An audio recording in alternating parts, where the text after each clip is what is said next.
Bonjour la team, aujourd'hui petite vidéo sur un exercice de suite défini implicitement, voilà jusqu'à un équivalent, ce qui est assez intéressant, et donc c'est dans la continuité de ce qu'a fait Tiftouf sur les suites, voilà, petit ref à lui, pas du tout. Ok, donc on va commencer tout de suite. Alors on a à chaque fois pour un exo de suite implicite, c'est tout le temps le même modèle. Première question, tout le temps la même, montrer que l'équation Pn de x égale 0 admet une unique solution. Donc on va la noter xn cette solution et que xn est entre 0 et 1. Voilà. Donc là l'idée qu'il faut avoir c'est surtout de dire que la solution est unique, donc on va utiliser le théorème de la bijection. C'est évident qu'on va l'utiliser. Donc en fait notre but là ça va être de montrer que la fonction est bijective sur 0,1 et comme ça on pourra dire qu'il y a une unique solution. Voilà, donc déjà on va prendre un soit n dans n étoiles pour commencer. Et alors pour tout x, et donc là on va directement dire que x est entre 0 et 1 parce que c'est le seul intervalle qui nous intéresse.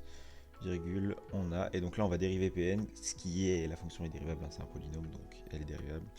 Pn' de x est égal, donc le moins 1 saute directement, et donc on a la somme de k égale 1 jusqu'à n de kx, k moins 1. Voilà.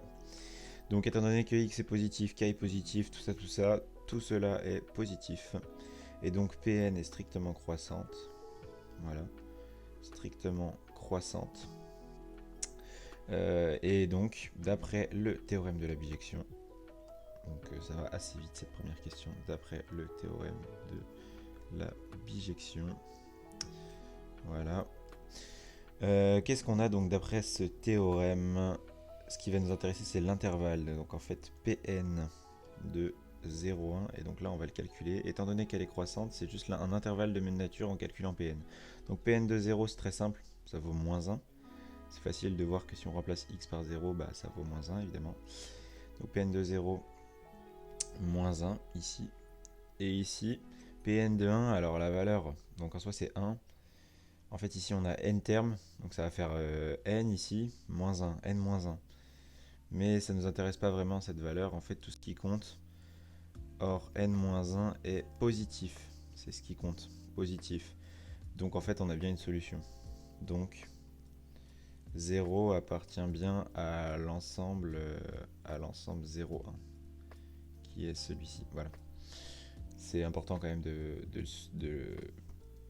le donner, parce que sinon c'est faux en fait, tout simplement. Voilà. Et donc, on a une unique solution. Donc Pn de x.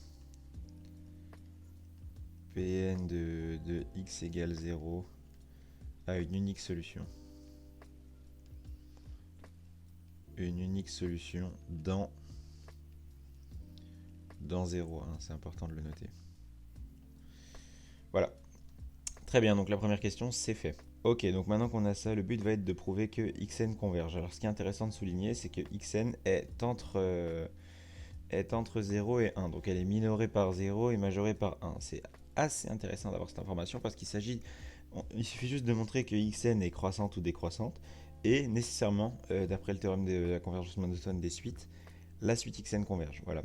Et donc ça va vachement nous être utile. Et comment on va l'utiliser? Et ben on va essayer de montrer que xn est décroissante dans ce cas-là. Alors pour ce faire, on sait que Pn est croissante, ok? Donc si on arrive à montrer un truc du type Pn de xn, on va dire Pn plus 1 parce que c'est plus simple. Pn plus 1 de xn euh, est supérieur à Pn de xn plus 1, voilà c'est ça. Donc Pn plus 1 de xn plus 1, et ben en fait on pourra retirer la fonction Pn plus 1 parce qu'elle est croissante et elle est bijective, donc on peut lui appliquer en fait sa réciproque et on aura juste xn inférieur ou égal à xn plus 1. Donc c'est comme ça qu'on va procéder.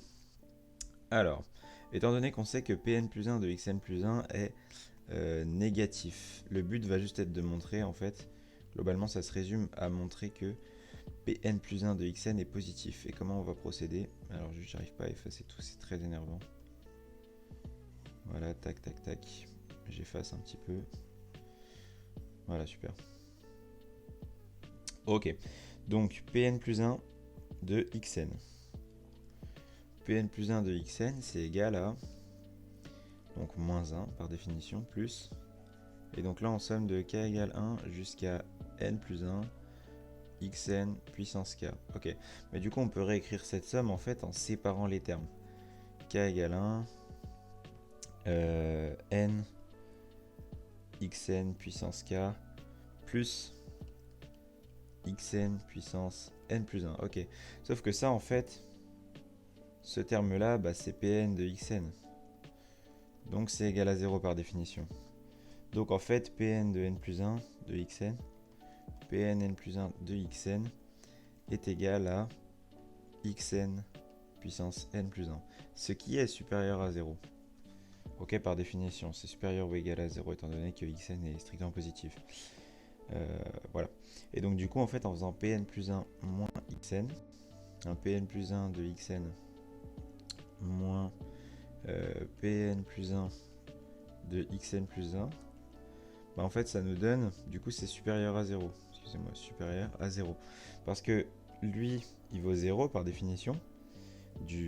Par définition, en fait, Pn de xn vaut 0. Pn de xn vaut 0. Donc Pn plus 1 de xn plus 1 vaut 0. Et donc celui-là, on a montré qu'il était positif. Donc le tout est positif. La différence est positive.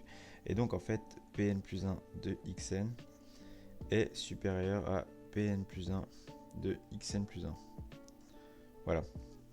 Et en fait, en appliquant la réciproque de P, alors je ne vais pas la définir, mais en appliquant la réciproque de Pn plus 1 à cette inégalité, étant donné que P est positif, enfin P est croissante, Pn croissant, alors sa réciproque, je vais la noter, donc P-1 de n est aussi croissante. Donc en fait, on peut l'appliquer directement à l'inégalité.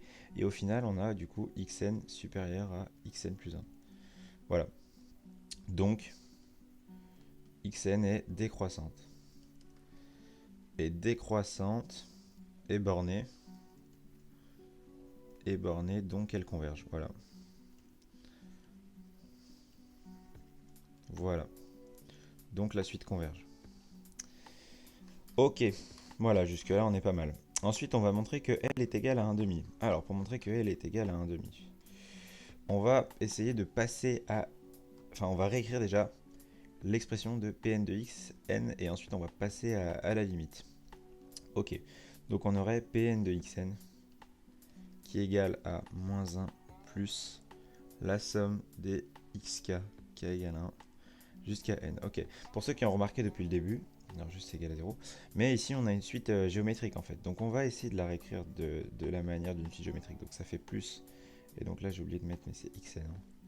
Xn fois 1 moins xn puissance n sur 1 moins xn, très bien, égale 0.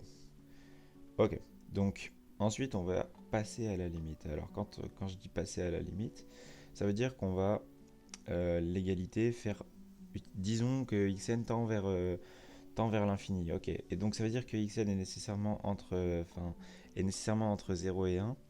Donc ce terme-là va converger. Enfin, ce terme xn puissance n va tendre vers 0. Donc en fait, quand on passe à la limite, on va avoir p de xn, je vais le remplacer, c'est pas très rigoureux, mais c'est pour expliquer la logique, moins 1, plus, donc là le xn on va le laisser, et donc ça nous fait un xn sur 1 moins xn, égale 0. Pourquoi? Parce qu'en fait, le xn ici va faire tendre, enfin ça va tendre vers 0, donc ce terme-là, là, de la fraction, il n'est pas intéressant. Celui qui va nous intéresser, c'est lui là. Ouais, du coup on le multiplie par xn. Ok. Ensuite on va simplifier, on va passer le 1 de l'autre côté. Ce qui nous fait donc xn sur 1 moins xn égale 1. Ok, on passe, on le remonte de l'autre côté. 1 moins xn. Je rappelle, xn c'est x en infini en gros. C'est pour des n très grands. Pour n qui tend vers l'infini. Parce que là, c'est pas pour tous les xn que l'égalité est valable. Donc ensuite, on passe le xn de ce côté-là, et du coup, on a 2xn égale 1, et donc en fait, xn égale 1 demi. Donc en l'infini, xn tend vers 1 demi en l'infini. Voilà. Donc c'est ça qu'il faut retenir. Alors, la méthode n'est pas très rigoureuse, mais il y a moyen de le démontrer de manière beaucoup plus rigoureuse, en supposant qu'en fait, xn est différent de 1 parce que vu que xn est différent, enfin xn est décroissante.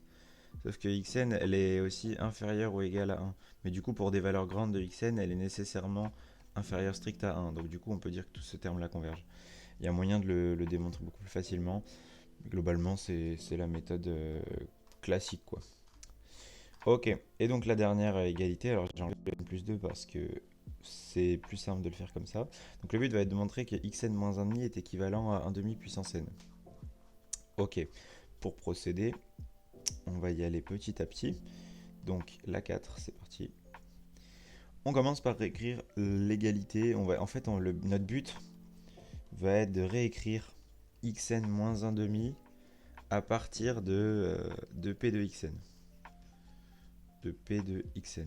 Parce que p de xn, on peut le gérer facilement, c'est assez intéressant. Donc p de xn égale... Et donc là, alors juste, c'est un peu... Voilà. P de xn est égal à moins 1 plus la somme. Alors la somme, comme on a dit tout à l'heure, on va essayer donc de extraire en fait le terme. Vu qu'on a k égale 1 à un moment, on peut extraire le terme. Donc en fait, ça fait plus xn, parce qu'on prend le k égale 1 plus, et voilà, k égale 2 jusqu'à n. De xn puissance k. Ok, donc ça on rappelle que c'est égal à 0. Enfin, Pn de xn par définition égale 0. Donc on s'en sert comme ça, et ensuite on va isoler le xn et on fait moins 1 demi. Donc je le laisse de ce côté-là, et je fais donc un moins 1 demi. Le terme de l'autre côté ici va passer là, et ça va nous faire donc 1 demi moins la somme de k égale 2 jusqu'à n de xn puissance k. Voilà. Donc là c'est très simplement on isole les termes. Je vérifie juste le calcul si c'est bon, mais ça me paraît quand même correct. Xn on passe l'un de l'autre côté, ça me paraît très très correct tout ça. Parfait, parfait. Ouais, c'est bon, ok. Donc, maintenant qu'on a ça, on va réécrire la somme de la même manière que tout à l'heure avec la somme géométrique. Et donc en fait ici on va commencer à k égale 2, donc xn au carré. Facteur de 1 moins xn puissance n-1. On a n-1 terme sur 1 moins xn. Ok. Alors sachant que maintenant on va être en l'infini, on va donc faire tendre tout, on va donc faire tendre xn vers l'infini. Or xn tend vers 1,5, on l'a dit juste avant. Tend vers 1,5. Donc on va remplacer certains xn, on va remplacer celui-ci et celui-ci par 1,5. Pareil, c'est pas très rigoureux, mais c'est pour expliquer. Donc quand n tend vers l'infini, je précise un petit peu, quand n tend vers plus l'infini, on a donc xn moins 1,5 qui va être égal à 1,5 moins 1,5 puissance 4, ce qui nous fait 1 quart. Là, je laisse le 1,5 xn moins 1 juste là. Parce que si on enlève trop de termes, en fait, on va juste retrouver la limite de base qui ne nous intéresse pas du tout. Et ici, 1 moins 1 demi, enfin 1 moins 1 demi, 1 demi, ok. Et donc en fait, le terme ici, on va le retourner ici. Et au final, on va avoir 1 demi moins 1 demi, facteur de 1 moins xn n moins 1. Ok. Très intéressant. On va factoriser par 1,5 parce que là, ça nous tend la main quand même. Donc on va le faire directement. 1 demi, facteur de 1 moins 1 plus xn moins 1 ici. Ok. Donc là, les 1 s'annulent. Et au final, on a xn égale xn n-1 sur 2. Enfin, xn moins 1,5 ici. Ah, xn moins 1,5. Sauf que xn, ça tend vers, on l'a déjà dit, xn tend vers 1,5. Donc en fait, on va avoir xn moins 1,5 égale à... Et donc là, 1 demi puissance n moins 1. Mais il y a encore le 2, donc en fait, ça fait 1 demi puissance n. Voilà. Et donc du coup, xn moins 1,5 est équivalent en l'infini à 1 sur 2 le tout puissance n. Voilà. Assez intéressant ce résultat. Au final, ça tend vers 0. Hein. De toute façon, ça se voyait de base que ça tendait vers 0. Mais il fallait le démontrer. Voilà, j'espère que cet exercice vous aura plu. Si vous en voulez d'autres, n'hésitez pas à le dire et à le signaler. Et puis, c'est ciao.